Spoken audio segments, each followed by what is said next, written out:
अगर कल फिर से उग्रवाद शुरू हुआ तो इसका जिम्मेवारी किसके पास है? जब हम शांति से बात करते हैं तो समय लगता है, कोई जब बम फटाता है, बंदूक से गोली मारता है तो गवर्नमेंट एकदम रिएक्ट करती है। तो आप मैसेज क्या देना चाह रहे हैं कि शांति से बात करोगे तो कुछ नहीं मिलेगा, वायलेंस होगा तो सब कुछ मिलेगा। आज अगर मैं हारूंगा तो देश के लिए नुकसान है।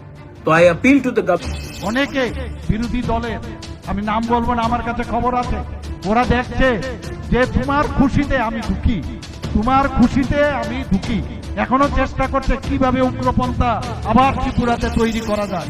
বন্ধুগণ, আবার আমি ওনাদেরকে হুঁশিয়ার দিচ্ছি, এবার কিন্তু ছাড় দেওয়া হবে না। কেউ যদি উগ্রপন্থী আবার শুরু করে, এখানে সমস্ত খবর আছে, আমাদের সাথে মাননীয় প্রধানমন্ত্রী জি আছে, কাউকে ছাড় দেওয়া হবে না। বহুত কষ্টে একটা শান্তির পরিবেশ আমরা ত্রিপুরা রাজ্যে আমরা তৈরি করতে পেরেছি। বন্ধুগণ, আমরা সব দিকে চাই, সমস্ত স্তরে সর্বাঙ্গীন উন্নয়ন আমরা চাই।